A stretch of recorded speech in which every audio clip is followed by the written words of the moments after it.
Penguin Random House Audio presents My Lovely Wife by Samantha Downing. Read for you by David Pittu. 1. She is looking at me. Her blue eyes are glassy. They flicker down to her drink and back up.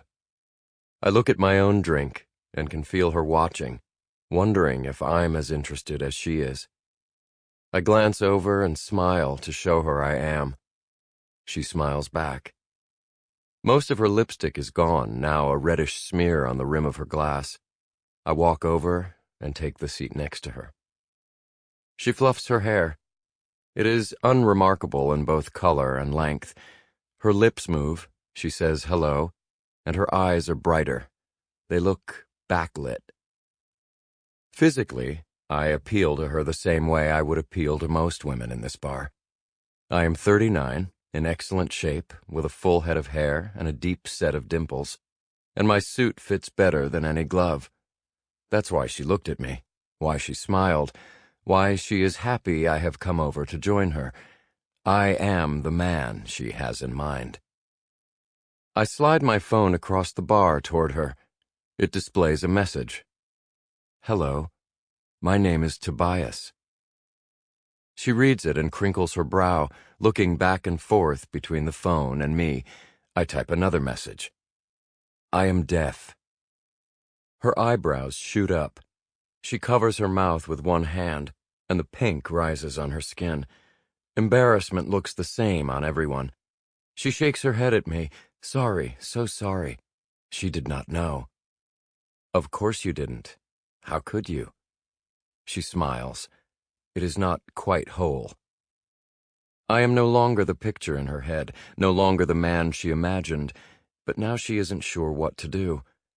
She picks up my phone and types back. I'm Petra. A pleasure to meet you, Petra. You are Russian? My parents were. I nod and smile. She nods and smiles. I can see her mind churning. She would rather not stay with me. She wants to go find a man who can hear her laugh and does not have to type out his words. At the same time, her conscience tells her not to discriminate. Petra does not want to be the shallow woman who refuses a man because he is deaf. She doesn't want to turn me down the way so many others have, or so she assumes. Her internal battle is like a 3-act play unfolding before my eyes, and I know how it ends. At least most of the time. She stays. Her first question is about my hearing, or lack of it. Yes, I have been deaf from birth. No, I have never heard anything. Not a laugh, not a voice, not a puppy barking, or a plane overhead. Petra gives me a sad face. She does not realize this is patronizing, and I don't tell her, because she is trying, because she stays. She asks if I can read lips. I nod. She starts to talk. When I was 12, I broke my leg in 2 places. Bike accident. Her mouth moves in the most exaggerated, grotesque way. Anyway, I had to wear a cast that went from my foot all the way up to my thigh. She stops, draws a line across her thigh in case I have trouble understanding. I don't, but I appreciate the attempt. And the thigh. She continues, I couldn't walk at all for 6 weeks. At school, I had to use a wheelchair because the cast was too heavy for crutches. I smile, half imagining little Petra with a big cast, half imagining where this sad story is heading. I'm not saying I know what it's like to live in a wheelchair or to have any permanent disability. I just always feel like, well, it feels like I've had a small taste of what it would be like, you know? I nod. She smiles with relief, afraid her story might have offended me. I type, You are very sensitive. She shrugs, beams at the compliment. We have another drink. I tell her a story that has nothing to do with being deaf. I tell her about my childhood pet, a frog named Sherman. He was a bullfrog who sat on the biggest rock in the pond and hogged all the flies. I never tried to catch Sherman. I would just watch him, and sometimes he watched me, too. We liked to sit together, and I started calling him my pet. "What happened to him?" Petra asks. I shrug. One day the rock was empty. Never saw him again. Petra says this is sad. I tell her it isn't. Sad would have been finding his dead body and being forced to bury him. I never had to do that. I just imagined he went to a bigger pond with more flies. She likes this, and tells me so. I do not tell her everything about Sherman. For instance, he had a long tongue that darted around so fast I could hardly see it, but I always wanted to grab it. I used to sit by the pond and wonder how bad of a thought that was. How terrible was it to try and grab a frog's tongue, and would it hurt him? If he died, would it be murder? I never tried to grab his tongue, and probably couldn't have anyway, but I thought about it, and that made me feel like I wasn't a good friend to Sherman.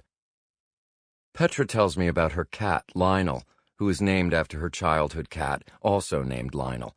I tell her that's funny, but I'm not sure it is. She shows me pictures. Lionel is a tuxedo cat with a face divided between black and white. He is too stark to be cute. She continues to talk and shifts to her work.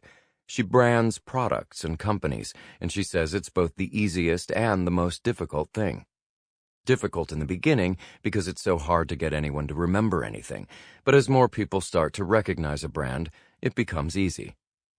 At some point, it doesn't even matter what we're selling. The brand becomes more important than the product. She points to my phone and asks if I bought it because of the name or because I like the phone. Both? She smiles. See? You aren't even sure.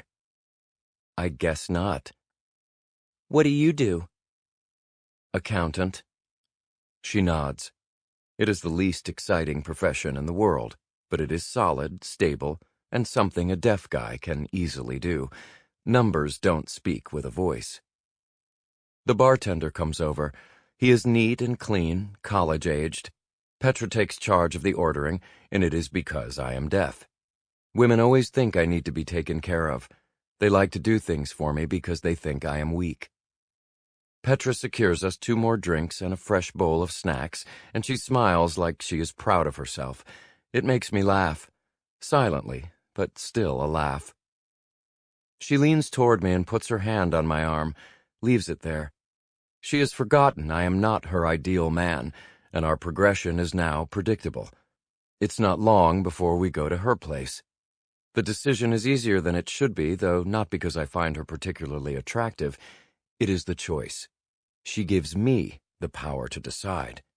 And right now, I am a man who says yes.